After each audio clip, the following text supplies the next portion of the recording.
Thank you very much.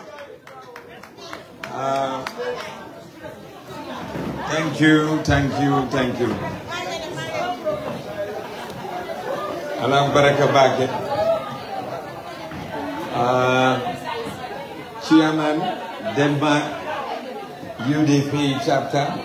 Hello. Mr. Idrissa Sanyang, the organizing committee of today's fundraising event in Denmark, the Queen of the Night or the Mother of the Night, Sisters of the Night, Brothers of the Night, Father of the Night, and all the dignitaries here present, guests of honors, attendees from Germany, Sweden, Norway, Finland, etc. And to the representative of the Diaspora Executive, 𝒂𝒄𝒄𝒏, and the representatives of 𝒂𝒄𝒄𝒏 in Denmark and Sweden. I believe they've gone home now. But thank you to them for coming to attend this event. Thank you to everyone here present. I just wanted to say to them that they should have reminded President Macky Sall that he had forgotten his brother in the Gambia. I tell you, man.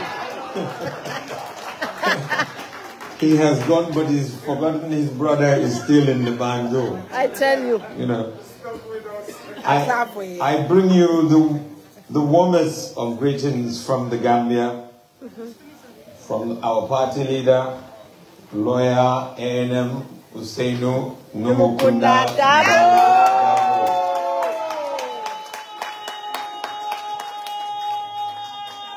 and the entire executive of the United Democratic Party, and that of everyone else that supports the UDP all around the world. On behalf of whom I'm standing here and making this address, we say thank you to everyone who has donated generously to this fundraising which is organized by the UDP Denmark chapter. They were a bit worried because this is the first event they organize. Exactly. And they keep saying that we are a nascent chapter. We only started not long ago, and we are not very big. I believe after today, the Denmark chapter is probably one of the biggest in the diaspora.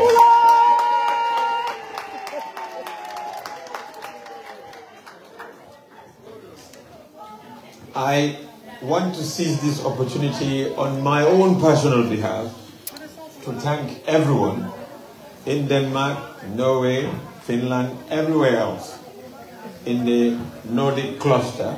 Thank you. Who had contributed in one way or the other towards my own campaign for the position of chairman at the 𝒂𝒂 Area Council.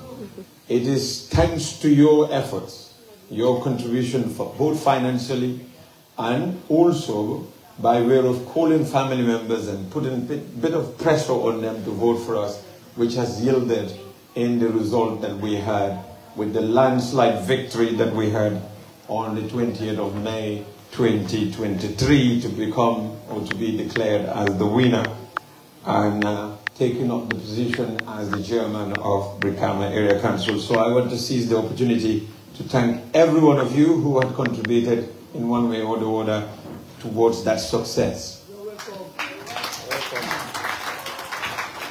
I want you all to also appreciate that effort and the difference that effort that you have made is making to the lives of so many people in the West Coast region.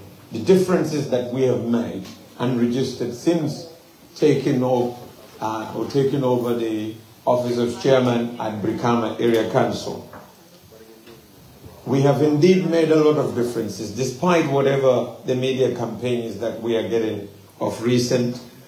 I will give you some of the interventions or the progresses or developments that we have registered since we took office. Firstly, we were able to stop the pilfering or the stealing of millions from the 𝒂𝒂 Area Council. We put a stop to that. We did say that there are black holes at 𝒂𝒂 Area Council where our revenues were disappearing into. And we promised that when we get there, we will close all those black holes and make sure the revenues of our people will not disappear at the council anymore. And yes, we have done that. We have been able to close a lot of black holes, and now we are saving millions. And out of those millions, this year, in February, we disbursed $14 million to every ward in West Coast region. So we have 28 wards in West Coast. We gave each ward $500,000. And then out of that, the development that we have been able to register from that money or from that disbursement are that we've been able to establish at least 11 boreholes, serving 11 communities, enabling them to have access to clean, drinkable water. We have been able to build 7 markets in West Coast region this year alone. 7 markets. One of them is Sukuta, Kersering, Sifo, Mayok, Jida, so many of them. We did that this year alone. We also provided electricity expansion to 2 communities. Communities that have not had any electricity in their areas, we've been able to get electricity to them this year. And that is Burfutu Sotokoi or Tintinto, as well as Pirang Madina. Both those communities now have access to electricity as a result of the disbursements that we made at VAC. Wow. We were able to fence at least 3 gardens, 3 women gardens in the region, which were not fenced before or were not properly fenced. And those women had to deal with animals encroaching into their horticultural gardens, causing a lot of damage to their product. So we've been able to save a lot of those situations. So we've also maintained at least 2 secondary roads leading or enabling communities to have access, road access to their communities, even in this rainy season. We've done that. We were able to achieve that as well. We were able to fence football fields for youths in the region, as well as provide toilets for some of their football fields out of that disbursement. And that is just a start. Next year, the intention is to disburse 28 million so that each ward will have $1 million. That would not have happened. That would not be attainable without the little contribution everyone had made to get us to that office. Not only that, we also sponsored 300 students this year. We paid their school fees for the whole year. Some of them we paid $200,000 towards their fees. University students, we had to pay $90,000 for the whole year. Wow. Gambia College students, 40 students at Gambia College, almost 30 students at the University of the Gambia, and other students studying at various universities in the country. Not only that, we've also paid a lot of people who are sick, needing treatment, medical treatment, but did not have the money to pay for their medical costs. We paid for their medical costs for them. We also partnered with an NGO called Foundation 221. And through that partnership, we were able to establish another 28 boreholes in the West Coast region. All of that happened this year alone. Can you imagine if this was something that was happening in West Coast every year before we got there? Some of the problems that they are talking about today wouldn't have existed. No. We would have just been building up from what was already there. But you see, how many boreholes we have done this year alone? Almost about 40 boreholes. You know why we had to do 40 boreholes? It's because 𝒂𝒄𝒄𝒏 that is supposed to provide water to every community is not doing so. In fact, communities like Welingara and Kunkujang, where they used to have water from 𝒂𝒂𝒄𝒄, they got to a point that they even had to break their own tap and wait for 𝒂𝒂𝒄 people to come, because whenever they come, they will come and charge them, even though they were not getting water. They would say, you have a tap there and you have a meter, so you have to pay. And in those communities we're like, no, but we're not getting any water from these taps. And they said, as long as the tap exists and the meter exists there, you still have to pay. So in the end, what they had to do to stop them from coming to ask them for money is to break the tap heads and wait for them. So when they come, they chase them with that tap head. So that is the real scenario where people in Welingara and Kunkujang and other urban areas in West Coast were facing. And they had to resort to such measures in order to chase 𝒂𝒂𝒄𝒄 away. But that is the situation we have in the Gambia. So most of those communities now need boreholes in order for them to have access to drinkable, clean water. So these developments are just tip of the iceberg. That's why we have to commend everyone that is here up to this late, and everyone who had contributed something to whatever amount we are able to gather today. Because what we are now yearning for is much bigger than this. And if we can get that, and we certainly will, and we should get it, and that is to make sure we get lawyer Usainu Nokunda. We have only one plan. From plan A to Z is one person, and that is lawyer Usainu Darboe. Oh. Even if he steps down or something happens to him, may God forbid that, whoever goes in there, that person is lawyer Usainu Darboe. Let that be clear. So it is like what Pastor would say, Sonko moi jomai, jomai moi sonko. Whoever happens to be the Jomai, he is the lawyer Darboe for us. Yes. And whoever it is, otherwise it is lawyer Darboe who is going to be our president for 2026. But it must be UDP. Yes. Because only UDP represents change in the Gambia. Yes. Voting for MPP is not change. It's a continuation of our current situation. And we all know what our current situation is. Our dalasi is depreciating. Our dalasi is depreciating. Life for average Gambian is a real struggle. But you know what is so sad about these things? Is that the MPP government is in denial of these facts. They don't believe that a bag of rice is now beyond the riches of an average Gambian.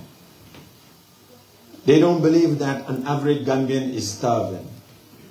They don't believe that our sick patients are unable to afford treatment at our hospitals now. They don't believe that our youths have lost all hopes in our country. They don't believe that government officials are corrupt. They don't believe that our youths are dying on the back way. They don't believe that our education system is failing our children. And they don't believe that both our agriculture and tourism industries are on the corners. Those used to be the most viable industries in our country. They don't believe that those industries do not exist anymore. They don't want to appreciate that the dalasi is depreciating and falling against all major currencies, and that the youths are crying for employment. They don't want to believe these things exist in the Gambia. If you tell them, they will tell you it's all down to COVID-19 or the Russia-Ukraine war, or that these are just opposition talks or blackmail or banter. Comrades, my fellow UDPians and fellow Gambians, these people are living in a cruel land. They are oblivion to the facts and realities of average Gambians. And that's why we need to have change in 2026. Because we need to resuscitate our tourism industry so that we can bring much needed foreign currency to strengthen the dalasi so that it can appreciate against other currencies. Currently, what this government has done is to completely destroy and discourage anybody who wants to come to visit the Gambia. So what have they done? They said anybody who is going to Gambia, you have to pay 20 euros or $20 or £20. And you pay that upon landing. Gambia is the only airport where you pay, after paying your flight tickets, you queue to pay before you queue to the immigration. It's not happening even in, I don't know which country to talk about, even in Guinea-Bissau it's not happening there. But it is happening in Gambia. And you know what is so funny is that that money, nobody knows where it is going to. Not only that, Gambia is the only country where even mere mobile phone is a struggle to get it in, even if you're taking it for people in the country and you're giving it to them for free. The same thing when you are importing anything into the Gambia.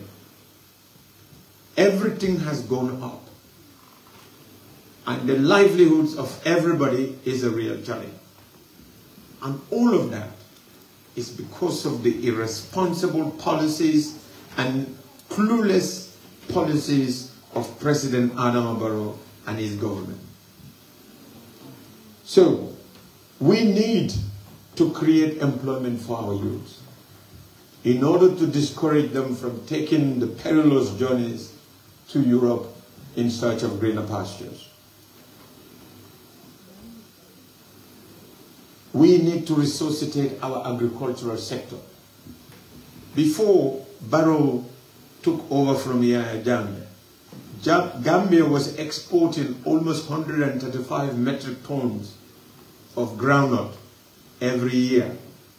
Today, we are only exporting less than 35,000 tons of groundnut. 100,000 metric tons of groundnut is no longer being produced in the Gambia because they've discouraged people from doing farming. And Gambia, we all hail from farming communities. Now nobody is farming in that country because people are so much discouraged. If you farm groundnut, there is nowhere for you to sell it. We've heard the plight of the farmers. They have to go to Senegal to sell their farm produces. And the same government is discouraging them from doing that even though they are not able to buy from them. So this and many others are the challenges that we face. Even mere fish is scarce in the Gambia because they brought us Chinese factories who are taking all our fishes. In the last Ramadan, in the holy month of Ramadan, we've seen what happened with the ferries crossing between Banjul and Niamey. We've seen elderly women, elderly men being carried on the shoulders of young men just for them to be able to board the boats. This is how backward and retrogressive Gambia had been under this presidency of Adama Barrow. Remember, when Adama Barrow came to power in 2016, the cry of the youths on the streets was, no more back way. Just last year, over 40-something children died from Jamboree alone. Another 40-something died from Kartong alone. And many other communities have all suffered as a result of the cluelessness of this government. So we have to take this as a jihad to end this bondage that our people have been plunged in by this government of President Adama Barrow. Because Adama Barrow is clueless. He doesn't know what he is doing and where he is taking us to. Under Yahya Jammeh, we used to have Vision 2020, Vision 2021. Even though those visions represent nothing, but they were still visions that gave people hope. He would say, by 2020, Gambia will be self-sufficient in terms of food self-sufficient. And in 2020, we'll still be buying food. And then he will increase it to Vision 2030. Barrow doesn't have any vision. At the moment, we don't know which vision we are pursuing. So this is the situation. Let us vote for change and then have a vision and a master plan and have a sense of direction where we are going to take our country to. And yes, we can do that. And the United Democratic Party can indeed be able to do that for the Gambia. So, what we need is events like today. Fundraising. We all know politics cannot happen without money. And to defeat Adama Barrow in 2026, we are going to need a lot of funds. Because you know what Adama Barrow will do? In my election, we spend less than 1 million. Adama Barrow and his party spent about 40 million just to defeat us in West Coast. And they failed. Whatever happened to their money is left to them to account for it. But I bet half of that money came from the coffers of our national coffers. You see how they prioritize our revenue, our money? Instead of spending it to fix our roads, to provide medicine to our hospitals, they are spending it just on politics. Adama Barrow would spend the whole year inaugurating political bureaus rather than schools and hospitals or other fire stations or things that are going to deliver service to the people. Those are not of concern to them. What is more of concern to them is just their own politics and their personal interests. And you know what is also funny? they spend $1.3 million just on cars for a 2-day event. That is the OIC event. And now after the OIC, they've not been able to recover those monies. And now they are in debt. So we have a government that was more like how Brikama Area Council was being run before we got there. Today, their debt stands at $114 billion. Imagine if that was the other way around. If Gambia today has $114 billion in our banks, the dollars wouldn't be depreciated. Every Gambian would feel proud because we come from a very rich country. Because we have enough money in our banks. Every businessman who wants to do business in the Gambia will want to go there because he will believe that that country is rich. It has 114 billion in its coffers. But we have the opposite. Minus $114 billion. That's what we have. Every year, what they're doing is they're piling that up. They're not reducing it. This is why they cannot afford anything. They promised the civil servants that they were going to increase their salaries. And you know how our people operate? I remember this was in, I believe it was in April or March. Some soldiers called me at my office. Because what happened is, most of these people, they are on borrowed terms. They live on borrowed lives. What they do is, they know that at the end of the month, they're going to get 3,000. So before the end of the month, they make arrangement with the shopkeeper. They will borrow until they get to 3,000. When the month salary comes in, they pay everything back. So when they told them that the salary was going to go up by 30%, they went back to the shop owner and said, we are having 30% salary increment, so you can add the loan. So at the end of the month, they went to the cash machine and they put their card in and it says it's 3,000. They didn't understand. So they started looking for numbers that they can call, and one of the numbers they called was my number, to give them the 30% increment that was supposed to be but never happened. But that's and now they've already taken that loan from the shopkeeper and they don't know what explanation to give. So they want me to give them something to go with it and then be able to sort the shopkeeper. And then you can imagine the disappointment that a lot of them felt. Yeah. But the government didn't have the money. Or they did and stole it all. Because that's what they've been doing. So the way Brikama Area Council was being run, that is how our nation is being run.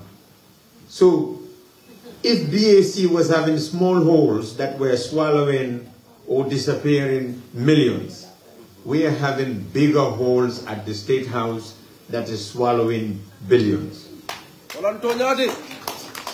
And those bigger holes at the State House, the only party that can seal them or close them is the United Democratic Party. And 2026, you have to have the trust and confidence in the United Democratic Party for us to go and close those holes for the whole nation. Otherwise, those holes will end up eating the whole country. Another 5 years of Adama Barrow, another 5 years of the situation we are in, is not ideal for anybody. And let's be clear about this. This has nothing, it doesn't benefit any tribe and it doesn't benefit any religion. We are all going to suffer as we are all suffering today. So, we need to make it clear to the people that when we started all the developments that I pointed, as UDP, never did it cross our mind that that community shouldn't have it because that community is of that ethnicity. In fact, if we know that any community is of another ethnicity, that's when we want to help that community even more.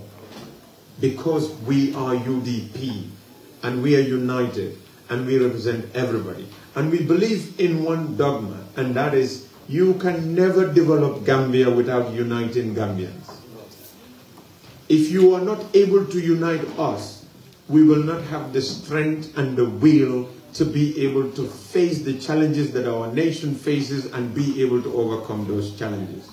That is why Barrow failed and didn't learn from the failures of Yahya Jammeh, because Yahya Jammeh thought he can succeed by pitting one Gambian ethnicity against the other and pitting one Gambians against the other and still able to succeed. No, he only succeeded in ruling us and conquering us, because you can only divide and rule, but you cannot divide and succeed and progress and develop. No, it's not possible.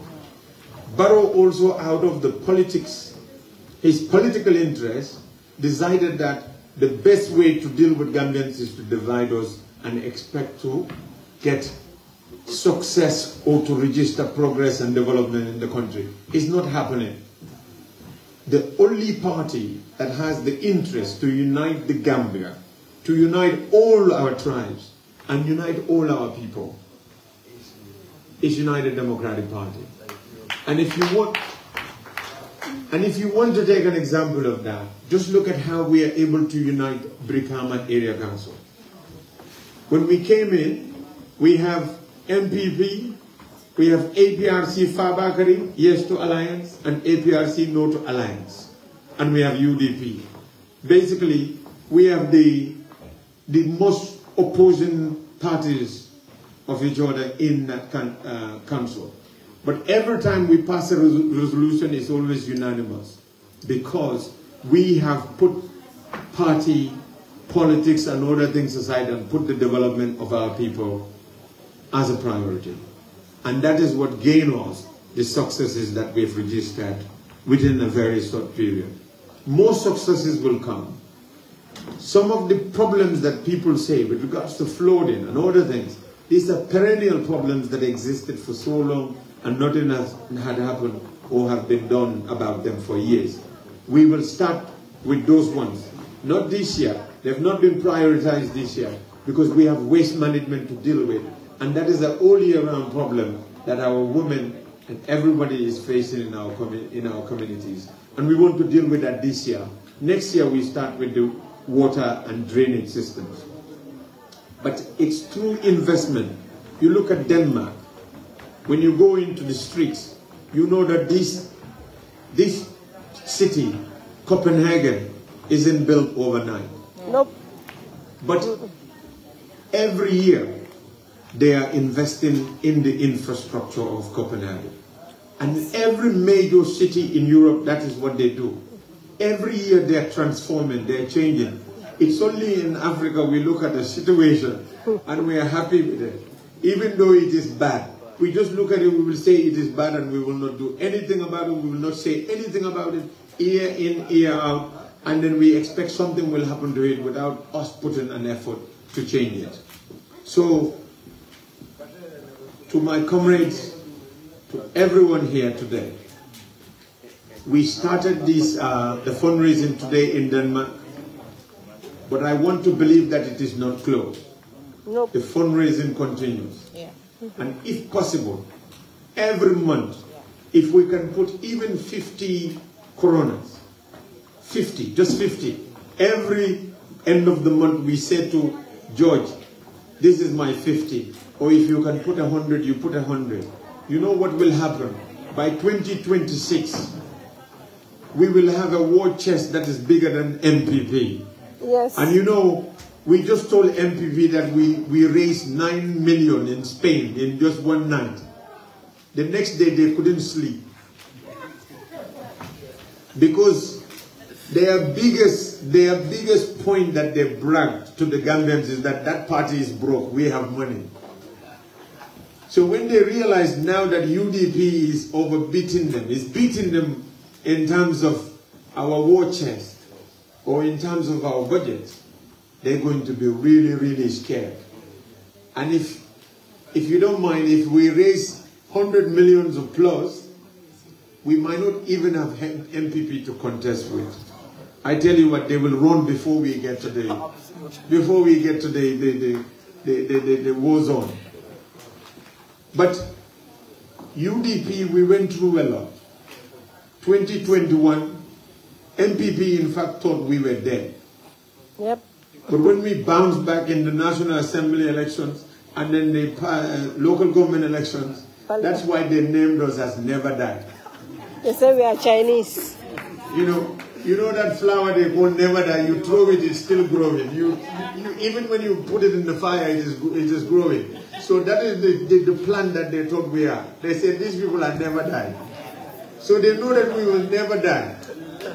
And that was the resilience we put up on the Jammeh. Jammeh did everything until he was really fed up. He was like, these people, there's no way I can defeat them. Barrow is testing the same thing. You know, my sister 𝒂𝒊𝒏 went to the other side. And then the next day, or 1 week later, or a month later, she came and told me, you never know how big UDP is until you live it.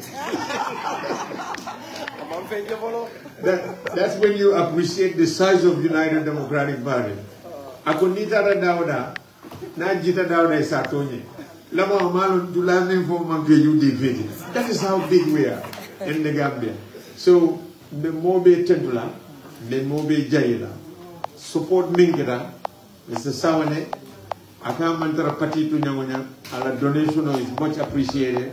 And nunca difference info, ne UDP nata in government.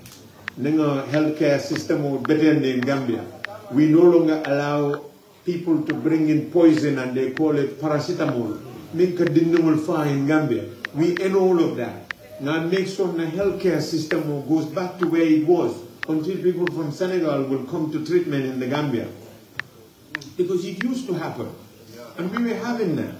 But the last government and the current government, every parastatal you can think of in Gambia, you are bele boyinde.